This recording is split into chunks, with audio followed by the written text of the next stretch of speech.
Vox Novus, the new voice.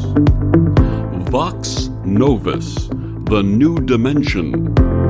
Vox Novus, thought and movement leaders who will share from their experience and offer tools to help us navigate our rapidly changing world. My name is Victor Furman. Welcome to Vox Novus, the new voice.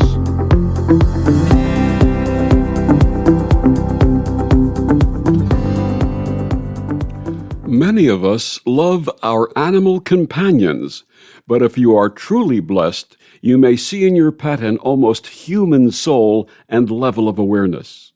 My guest this week on Vox Novus, Joni Mayhan, had the blessing in a beautiful black cat named George.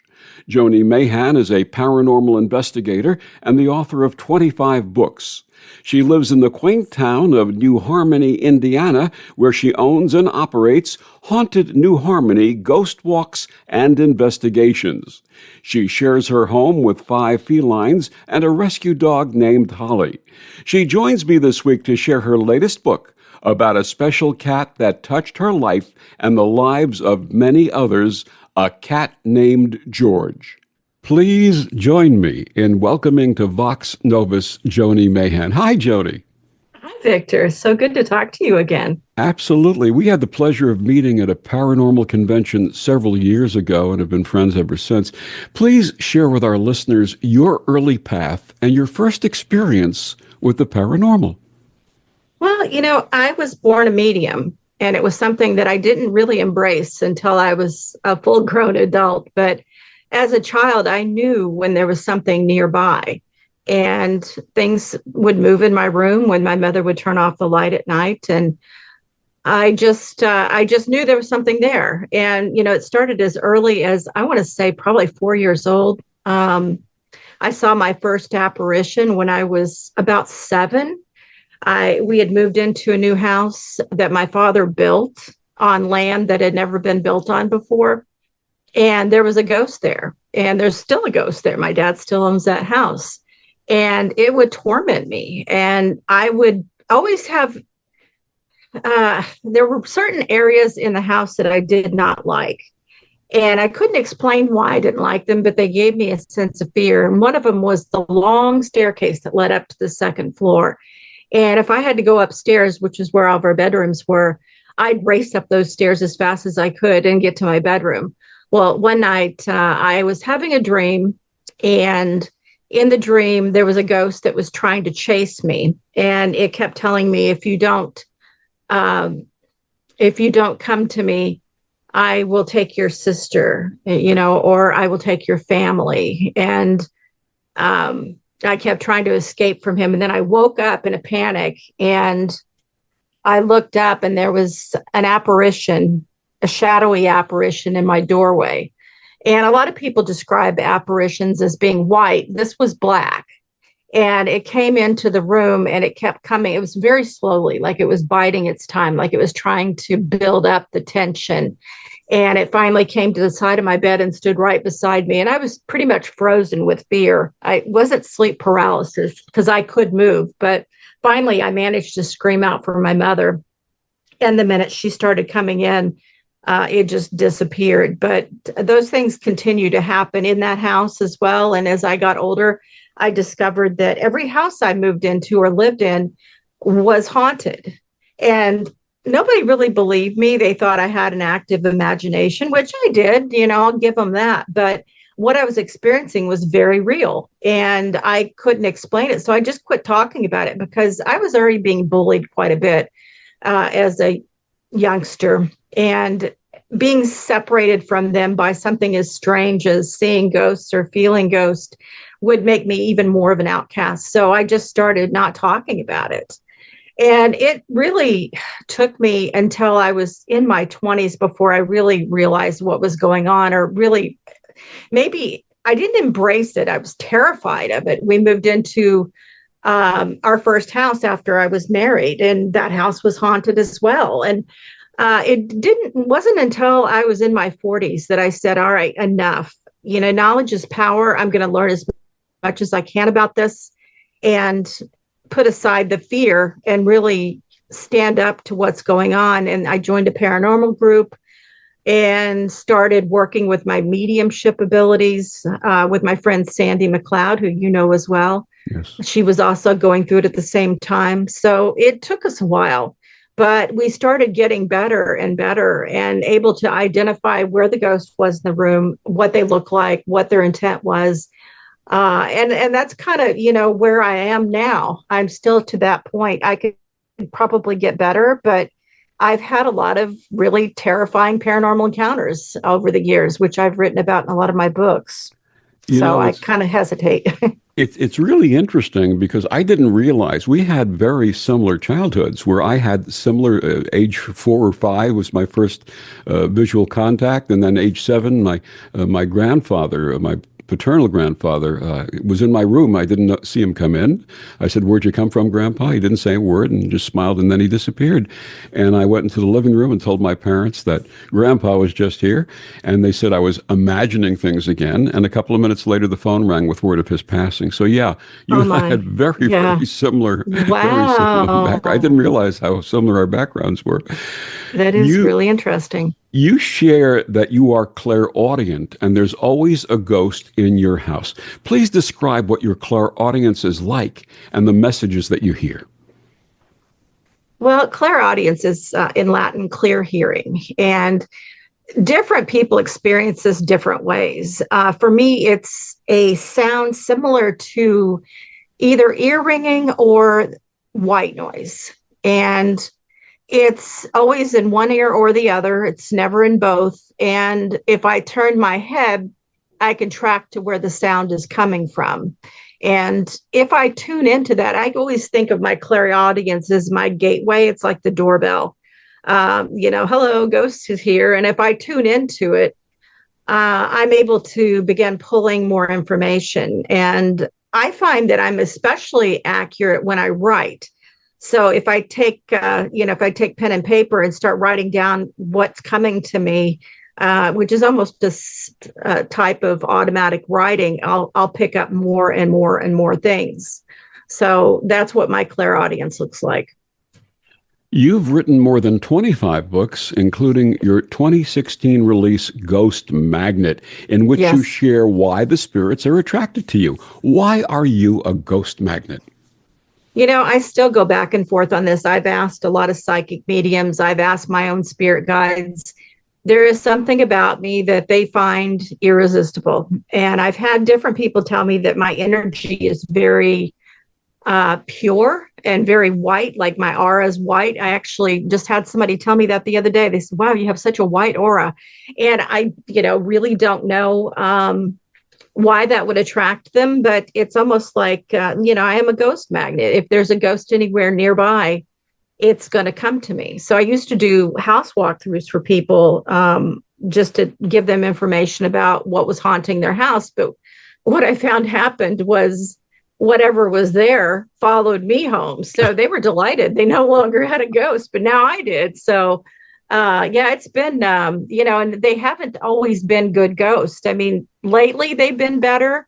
But, back really when I knew you, or when we met at that Paracon, and during that period of time, I think we even went to an investigation together at one point. And yeah, I know we did because I learned a lot from you. But that's when I, was really pulling in the really dark ones. And you told me something in an investigation that has stuck with me since that point. This has been a long time. We were investigating somebody's house, and there were a bunch of us there. You were there. Sandy was there. But anyways, we were in the basement, and that's where they had always identified there being a really negative ghost. And so we went down there, and everything I knew, I knew not to, try to provoke it because I don't believe in that. But some of the others in the group were becoming a little bit negative towards him. And you said all anger stems from hurt.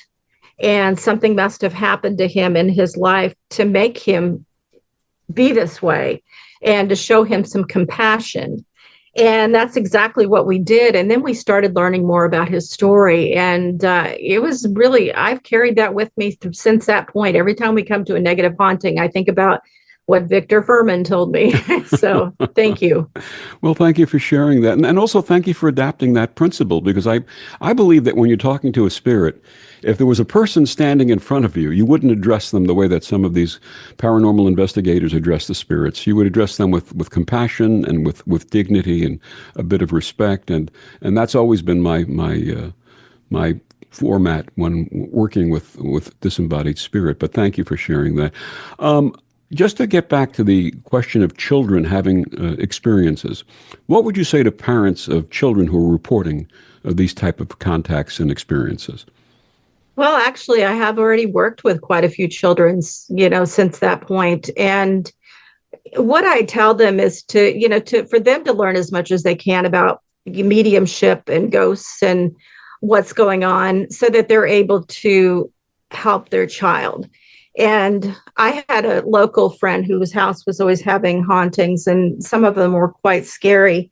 And she had a 6-year-old daughter. Well, the mother's a medium, and she passed it down to her daughter. So her daughter was starting to pull in things, ghosts. And I was standing, I went in and did a walkthrough, and I identified that a lot of the activity, the strongest place in the room was the child's closet.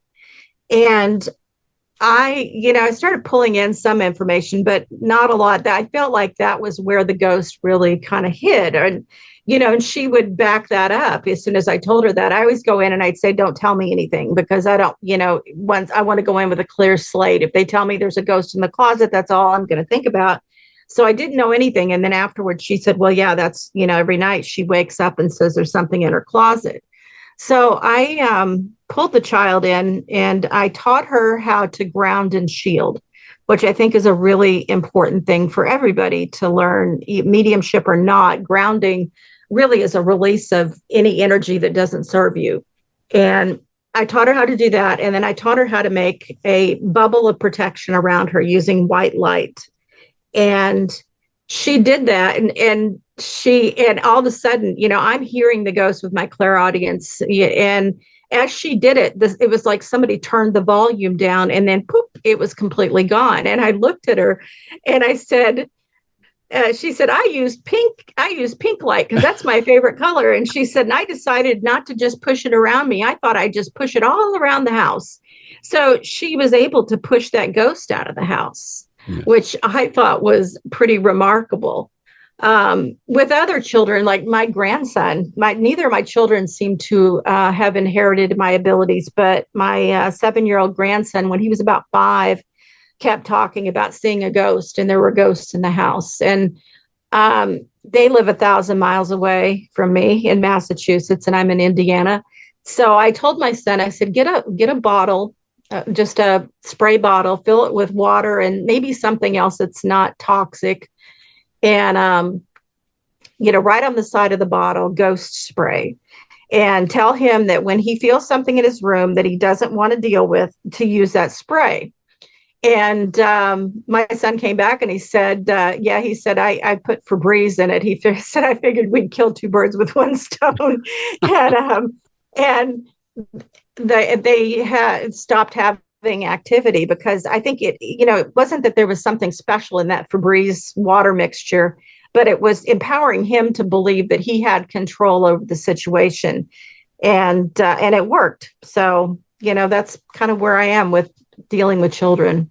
At a minimum, what I say to the parents of children who are displaying these abilities and seeing things and reporting things, listen to what your child has to say. Don't dismiss what they're saying. Don't say it's an overactive imagination. Give them the opportunity to share with you what they're going through, because this may be important as they grow into adulthood. So thank you for sharing that. Yeah, absolutely. Please tell us about that town in which you live, New Harmony, Indiana. New Harmony, yes. It's really funny because I grew up in this area, not in New Harmony. I grew up in the next town over and lived in quite a few different places. And a lot of the time we had to drive through New Harmony. I was always aware of it. It's a very old historical town founded in 1814 by a group of Methodists who were escaping religious persecution. So they set up a utopian society here. And they were very successful. They did last about 10 years. But after that 10 years, they decided to move to Pennsylvania, where shipping lanes were a little bit more accessible. And they sold the town to another utopian experiment, a man named Robert Owen. And he really focused on science and education and social reform.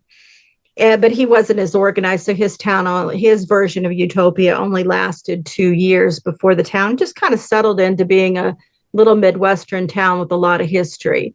Now, I talk about this in my book about George, but came to a point where I really needed to move.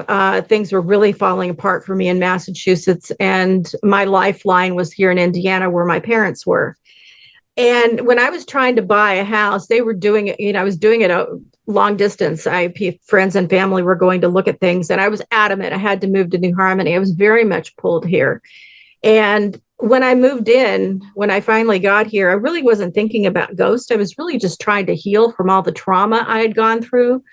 And as I was walking around town, I'm like, oh my gosh, there's a ghost in this building.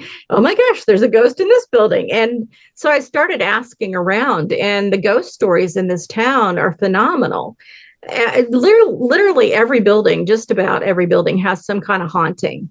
And part of my mission here is uncovering a lot of the old ghost stories, talking with the ghosts that are here and trying to learn their stories, and also try to understand why this town is so haunted. I mean, the history is very compelling, but there's something else going on here that's causing this energy to really be productive for retaining ghosts. Mm. And you are the owner and operator of Haunted New Harmony Ghost Walks and Investigations. What do you offer on these ghost walks? Well, we now have 3 ghost walks. I started off with just one. It was me and my clipboard standing down in the corner, hoping people would sign up. And as we were doing the ghost walks, we would meet a lot of people, and we started hearing more stories about other locations. And we expanded to a second ghost walk in 2019. And then last year, we rolled out our 3rd ghost walk. So I have 3 tour guides who do ghost walks with me. So there's 4 of us total. We're looking to add a 5th for this year, but it's an hour and a half long, and it's very heavy on the history, because history is really important to me, because I really feel like it's the foundation for a lot of the hauntings.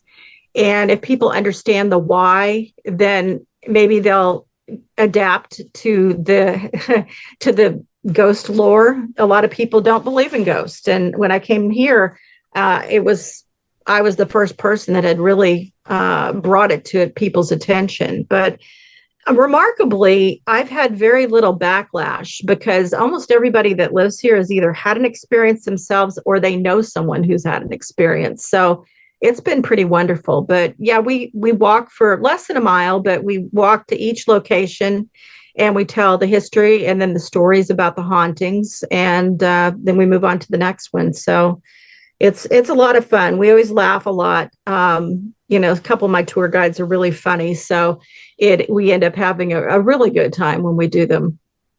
Working our way toward your new book, the moving book, A Cat Named George, you are an animal lover and share your home with 5 felines and a rescue dog named Holly.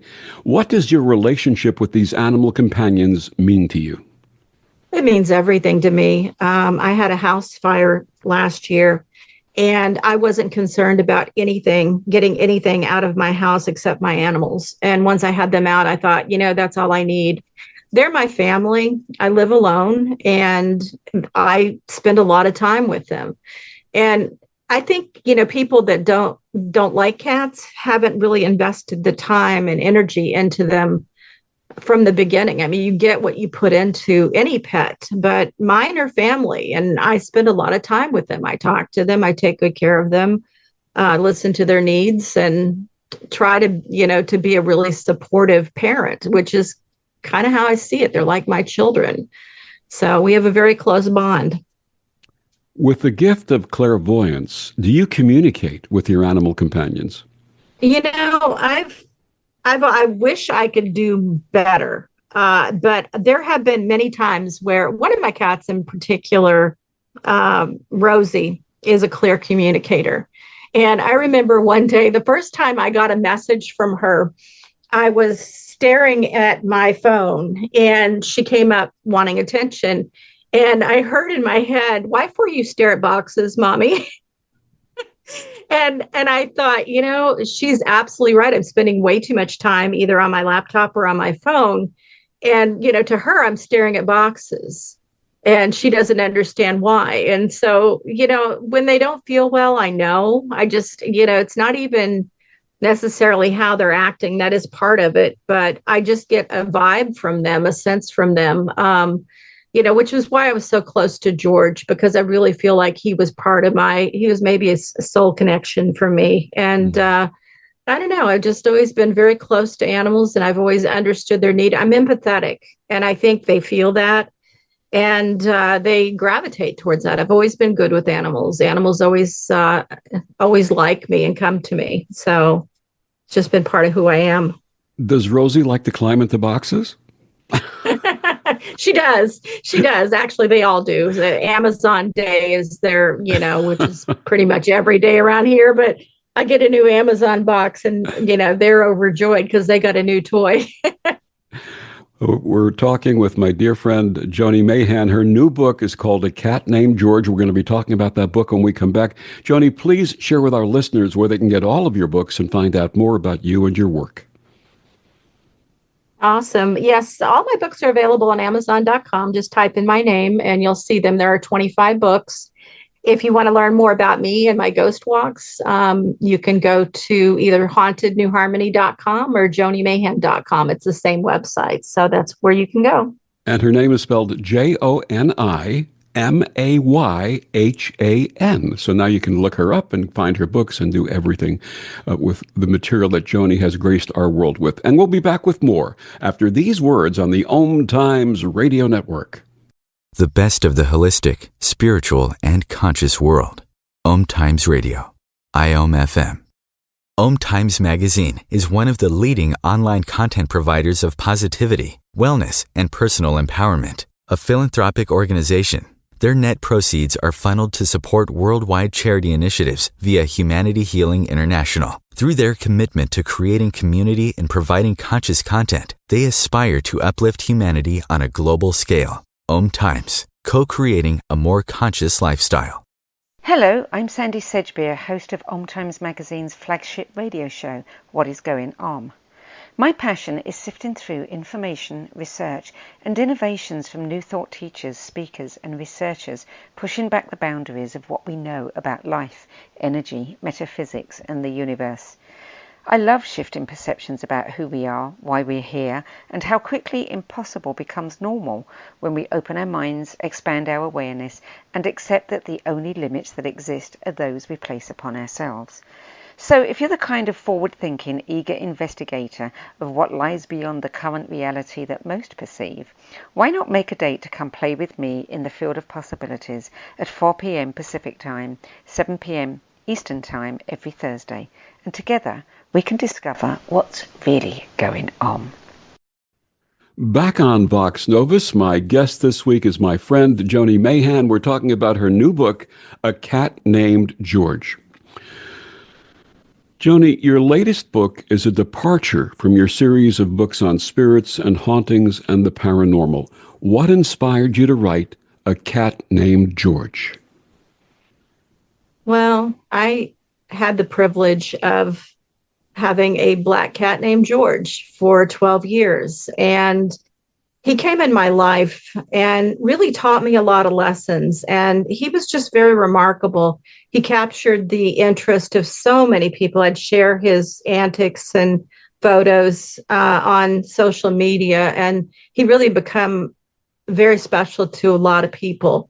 And I really, like I talked about a minute ago, I really feel like George and I had a soul connection that, perhaps we had lived a life together before. He was instantly a connection to me, like many other people that I've come in contact with.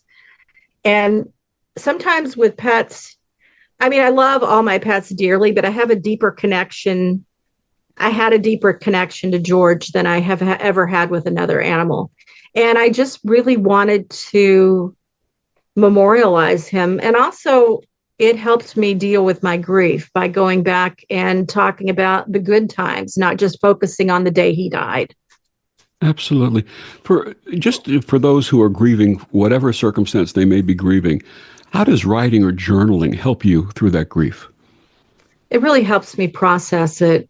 Grief is such a strange companion. It sneaks up on you. It brings forth a lot of memories, and writing it out helped me process it by experiencing his life again from a different venue. And really, by writing it down, I was able to focus on some of the really great things that he did and the things that he brought to my life. And it just really helped a lot. And I don't know, I'd recommend if anybody is dealing with grief to channel it down onto paper. And it just helps you, I don't know, maybe understand it a little better or relieve some of the pressure. It's almost like a balloon, and you let out a little of the pressure each time. Absolutely. So that was what helped me.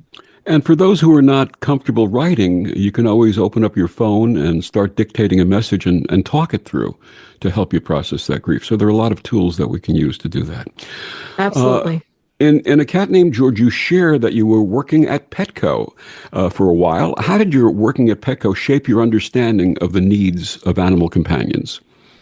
Well, even before Petco, there were two other pet stores actually three other pet stores I worked at. I have always been drawn to animals, and I thought, if I'm going to pick a profession, I'm going to pick something that I love. And being in the animal field really helped a lot. And I got to have the opportunity to learn a lot. A lot of the stores that I either worked at or managed offered training. So I was able to learn more about being a better pet parent to my own pets, as well as sharing information with other people and helping them navigate through their lifetime with their pet. So it was really beneficial. And people would come in with their pets, and I got to see pets. Only one of the pet stores I ever worked at sold like dogs and cats. And I'm really glad that Petco doesn't, but it also caused me to bring home a lot of other pets that I probably shouldn't have. But I just have always been an animal lover, and it was the right place for me to be.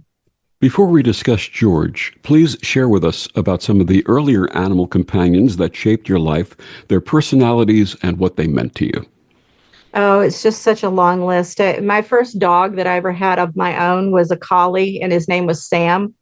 And I was a huge fan of Lassie. I'm really aging myself, but I watched Lassie religiously. And someone at my dad's work was giving away a collie, and so he brought it home. And Sam and I were inseparable. And really, he was one of my first playmates because we lived in a rural area. There weren't a lot of other children around. So Sam and I had a lot of fun.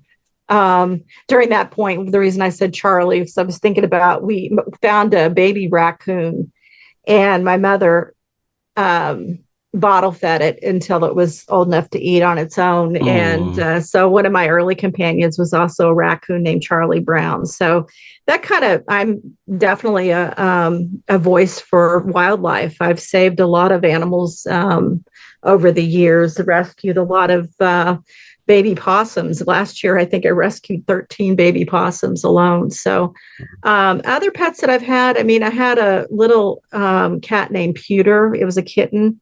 And I felt a really deep connection with Pewter. And through that, I learned that animals also are able to see ghosts, some of them, not all of them.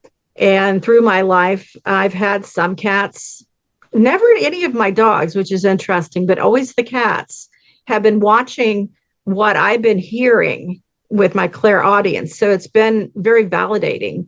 The next animal that really meant a lot to me was a cat I had. I originally named him Gator, and he was a brown tabby, and he was very, very sweet, but he was too sweet to be a gator. So he became a gator bug, which was kind of a fun name. But he was very open to the paranormal. Like if I felt a ghost, he felt it too, and he was watching. And sometimes it wigged me out a little bit because I didn't want to know what was in the corner of my room, but the cat, wouldn't stop staring at that same corner. So yeah, I've had a lot of animals over the years. Each one of them has been very special to me, and I've given it the best life that I could possibly give it. And I've rescued a lot of cats. There have been a lot of feral cats that have shown up needing homes, and I actually drove two of them to Massachusetts over the years to rehome them there. So, yeah, I love animals. I really connect with them. I understand them, and I empathize with them. How did George come into your life? Well, I talk about this in my book, and it's really kind of funny because at the time I was fairly recently divorced, and I was living in a home, by my first home that I ever owned by myself. And my son lived with me 4 days a week, and then he lived with his dad 3 days a week. And his father had a barn on his property, and they had a couple of barn cats in there that they never bothered to spay. And these cats kept producing litter after litter. And somehow they always managed to find homes for them. But as someone who, is a big animal advocate, it always really bothered me that they never had these cats spayed, that they were contributing to the pet population. And there's just not enough homes for all the kittens that are being born in the world. And so Trevor came home one day and he said, it was January 1st. He told me, he said, Dad's cat had kittens again. I'm like, oh, surprise, surprise. And he said, well, there's a black one in that litter that I really want. And I'm like, dead set against it because I'm not going to support his father and his pet population issue. And Trevor's he worked me over. He said, but Mom, I want a cat that loves me more than it loves you. All the cats around here love you the most. And, it's like, it just broke my heart. I'm like, okay. So right before he was going to bring home, there were two black kittens in that litter. And one of them was hell on wheels, climbing the curtains, fighting with the other cats. And the other one was very sweet and docile. Well, the hell on wheels cat jumped in across the fireplace screen into the embers and burnt his paws. And Trevor called me and he said, Mom, can I take the other kitten instead? Because I know Dad's not going to take us to the vet. And I'm like, oh my God, please bring it here, And he came in with the kitten, and there wasn't even singed fur. So I feel like there's more to that story that I didn't hear. They did end up keeping the other black cat, and they named him Oscar, and he was very docile and very laid back. And, we got the curtain climber instead. But, I'm glad it worked out the way it did. But initially, I wasn't real happy with the situation. And what did George look like, and what was his personality like? Well, George was black, solid black, and short-haired. But he had two white dots. There was one white dot on his chest and another white dot low on his belly. And the space between those two white dots was no hand zone. If you tried to pet him on his belly between those two white dots, he would definitely let you know that wasn't an option. George was two cats sometimes. He was very fierce. He protected the yard, kept all the ferals out, and the other cats in the neighborhood were terrified of him because he was a much bigger cat than they were. He almost looked like a miniature panther, and several people would say that. They're like, "Oh my gosh, he looks like a panther."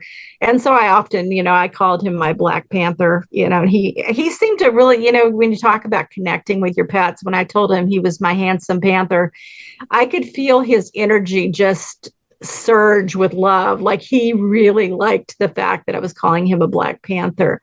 And he really truly embodied that. When he walked with such grace. You really just had to watch him. But then his other side was he was very sweet and affectionate with everybody.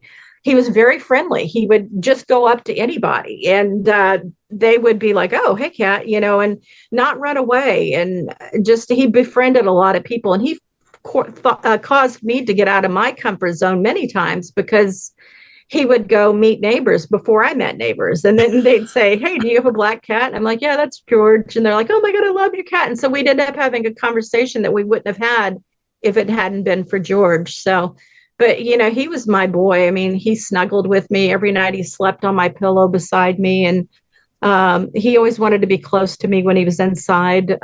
He was just a remarkable cat. You say in your book that George was a talker. What did he have to say? He always answered. If you'd ask him something, he would say meow. He always had this really distinctive voice, and you could have a whole conversation with him. You could ask him a question, and he would answer you right back. And yeah, I usually knew what he was saying because George had a fixation with golf carts. After we moved to New Harmony, George had always been an inside cat.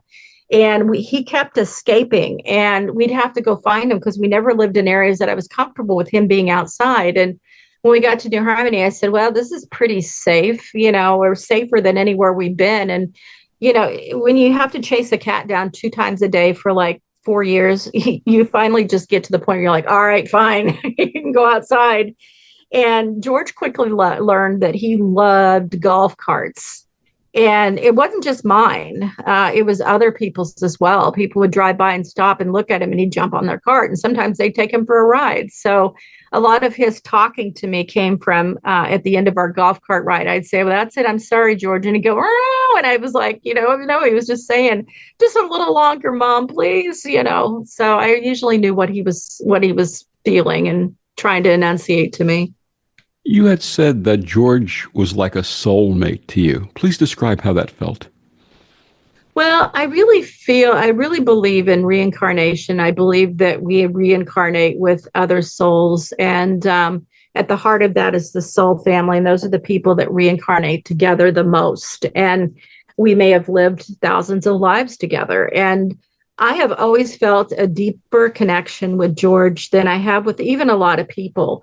And I feel like he was very potentially one of my soul family members. In fact, after he died, I could still feel him around here. And I kept saying, George, we make sure we live more lives together. He just had a deep connection with him. Did George get along with the other members of your animal companion family? Yeah, he did. He did. He was very protective over the other cats. If anybody tried to, if they happened to be out on the porch and something else tried to get after them, he would take care of it really quickly. When I first brought home Jack and Rose, they were tiny kittens, and they were orphaned at 2 days old, and my sister bottle fed them. And they were supposed to go back to a family who were going to use them as barn cats. And on one of my visits back to Indiana, she convinced me to bring them home. And it wasn't hard because they were beautiful, sweet little kittens. And I brought them home, and George instantly became their mentor and their father. Like, he groomed them. He was their daddy, and he showed them everything, like the litter box and how to use the scratching post. And, he really took them under his wing. And, later in life, George wasn't as interested in the other cats. When he came inside, he'd had a long day out, prowling the neighborhood. But if they came up to him, he would give them a lick on the forehead, just letting them know that, he was always the alpha, though. They knew that he was the one in charge, so they always respected that. So he was great with all the cats, except for the ferals. I'm curious. I've seen situations where cats have brought their family mice, caught mice, and brought them home, carrying them home. Did they ever do that? Did George ever do that? No, he was a really good hunter. He would bring them home. He would go. There's a field not far from my house, and he would go over there and hunt. And he would bring home voles, and he would eat them. He'd sit in my front yard and just literally eat the whole thing in my front yard. So now he never shared, but he did bring them home. He was a great mouser. We never had a mouse in the house once I brought George home. So that's he was, yeah, his gifts were other than that. My guest is my dear friend, Joni Mayhan. Her book is called A Cat Named George. We'll be back with more after these words on the Om Times Radio Network.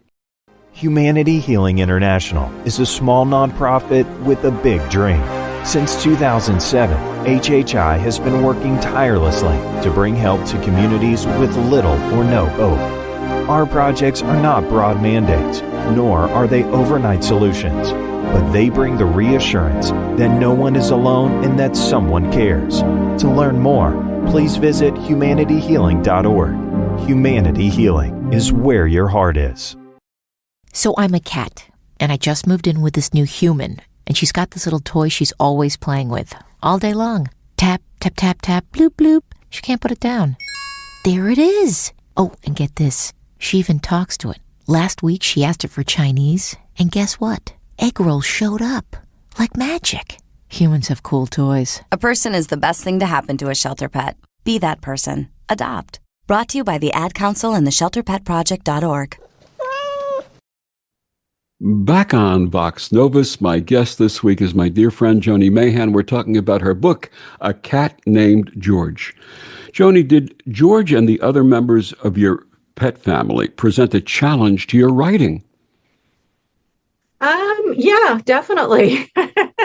I have my desk pushed up against a window, and that is the favorite place where they like to sit. So I made the mistake recently of putting a bird feeder against the glass, and these cats have been in here pounding on the glass every time a bird comes up. So yes, in that aspect, over the years, I've trained all of them not to walk on my keyboard, so they know they're not allowed to walk on it, because I've had them completely delete the entire file by walking across the keyboard. So that was a quick lesson. But more than anything, I think they inspire me. I have a cat on my desk right now, and they provide me with a nice little break. Sometimes I feel like they know when I need to step away and take a break, and that's when they come to me. They're respectful for the most part. I mean, my youngest, Ophelia, she's still learning, but she's getting there. The other cats are teaching her what she should and shouldn't do, and George taught her a lot too. So, do they ever walk on the keyboard and write a sentence for you? It never makes any sense, though. You mention in your book that George was a feline paranormal investigator. Where did he find ghosts? Oh my gosh, yeah. When we first got him, I had just gone through my most horrific haunting, and that was the Soul Collector. And I did write a book about it, but it was when I first got into the paranormal and first started learning about my abilities. And I drew in something very, very strong and very nasty.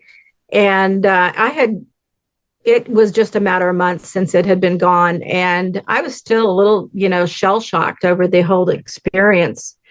And when George came in, he immediately started doing what Gatorbug did, started watching things in the room. And, at that point, I was still pretty terrified about what had happened. And I thought, oh, please don't let this be another really bad one. And George would come into my room. And unlike the other cats, he wouldn't just watch it. He decided to go get it. And he would climb up onto my chest where I had a TV. And he would get up there and bat at things that, there was no bug. I always looked. It was where I was hearing the sound. He would try to fight it, like trying to get it out. And I just think his energy was stronger. I don't know or maybe I do know. I think cats are like people. Some of us are more gifted with the paranormal than others. And I think that follows with animals as well. Not all of my cats have been able to see ghosts, but he definitely could. And he took it upon himself to be my protector. And over the years, if I had something pretty strong in my house that was concerning me, George would always appear.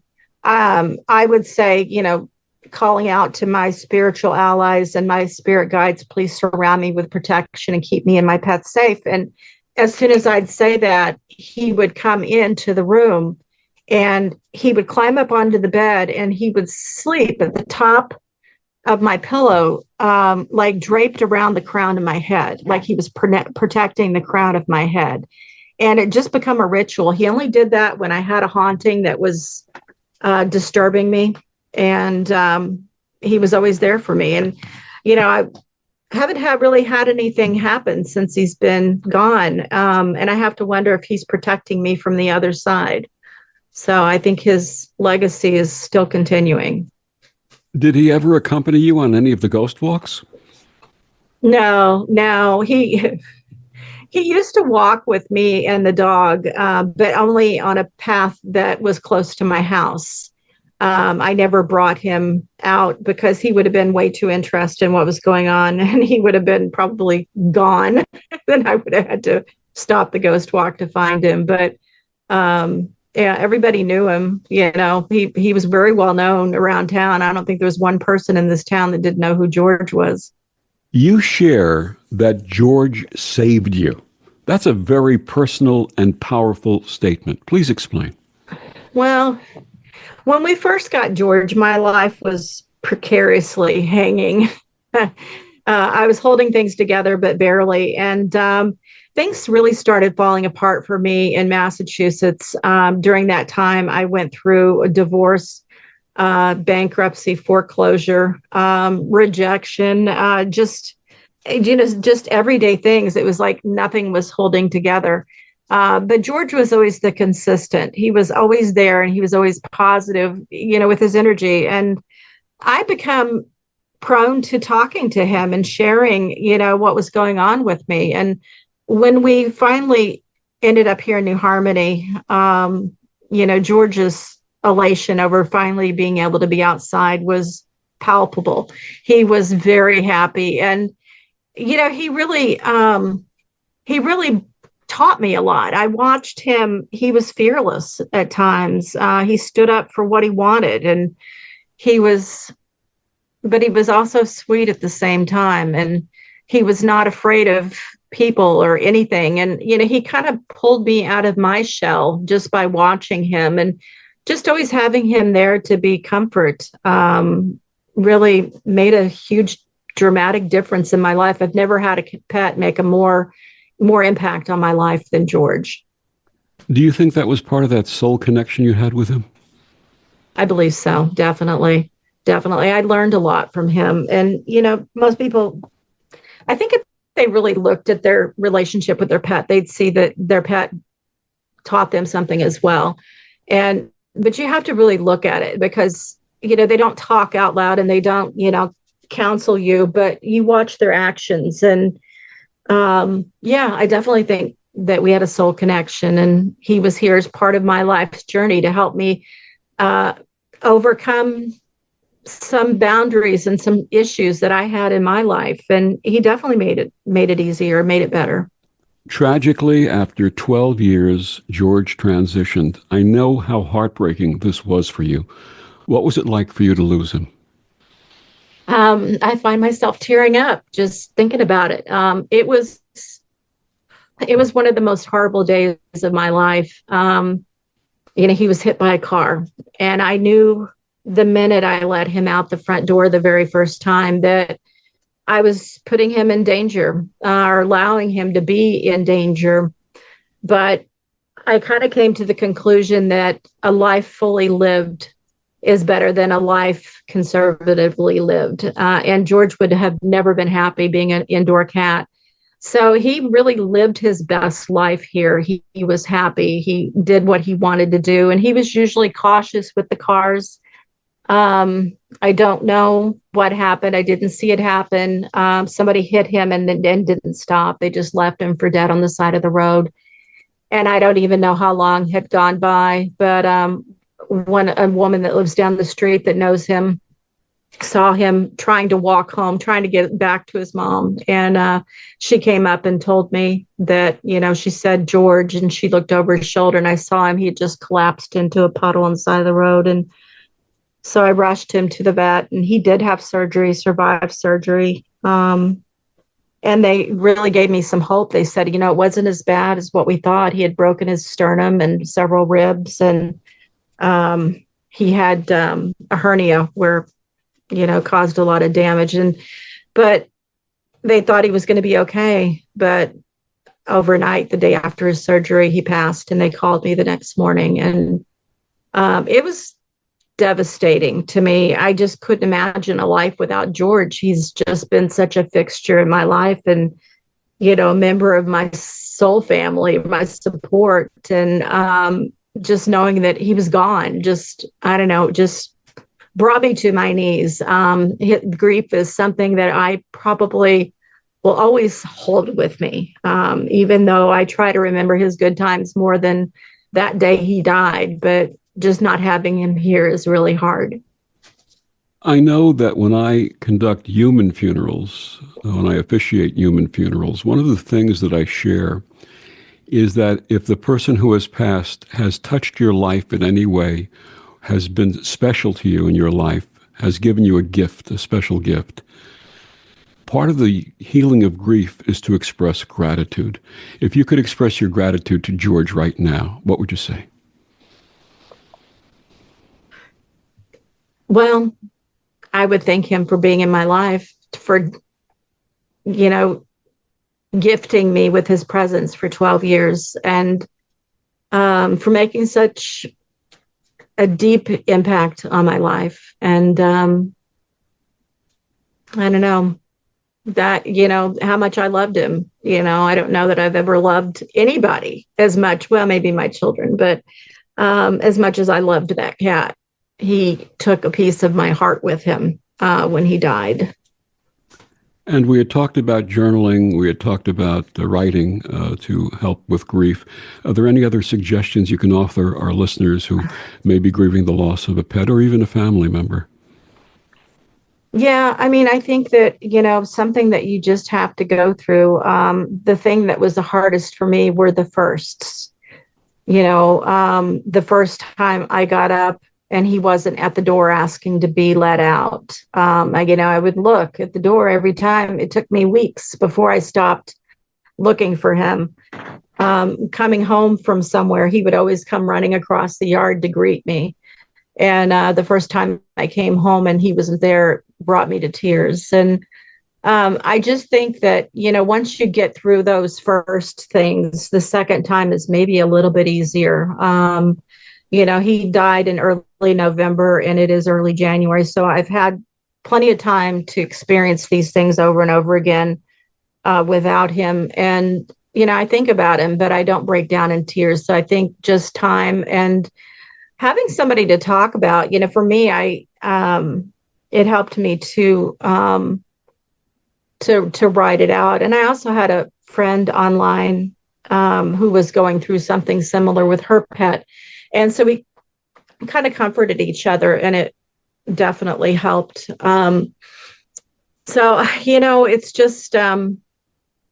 It's just a process. You can't go under it. You can't go around it. You just have to go through it and try to retain the happy memories. Try not to fixate on the last day when you lost them and the fact that they're not there anymore. Try to remember the fun times and the good times and the essence of their being instead of the memory of their death. What would you like readers to take away from A Cat Named George? I just want them to, throughout the book, I talk about the importance of taking good care of your pets, and also about, having them spayed and neutered, and cat populations, and being that person that steps forward to help an animal in distress instead of hoping somebody else will do it. And I think I just want them to see George for what he was, and maybe make them look at their own pets and go, if I spent a little bit more energy and time on my pet, I could have a cat like George, or a relationship with an animal like I had with my cat. And I don't know. I just really wanted a place where I could put my love for him and be able to look at it again and come back. So in some ways, I wrote this book for myself. I wanted to retain the memory of him. He did so many really funny things. I mean, the book is not all sadness. The book is a lot of just hysterical things that this cat did over the years. And a lot of it's survival too. It's not even just about the cat. It's how I survived all those things that I went through. And I do talk about spirit guides and listening to their messages, and, watching the signs. And I haven't really expressed this to anybody, but I often see numbers, repeating numbers, and they kind of warn me when something's coming. And in the month before George died, I kept seeing 555 over and over and over and over again. And, that always signifies change is coming.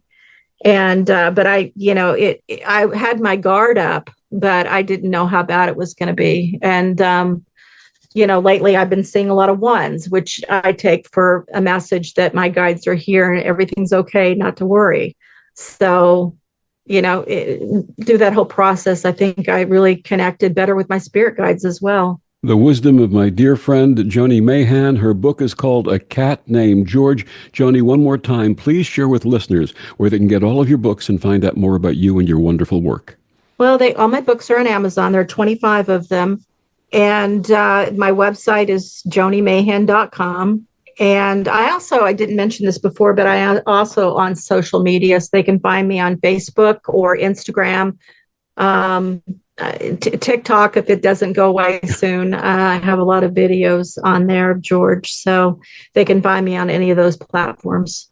Joni, thank you so much for joining us today and sharing this amazing story and your love for George. Thank you for having me on, Victor. I really appreciate it. And thank you for joining us on Vox Novus. I'm Victor, the Voice Furman. Have a wonderful week.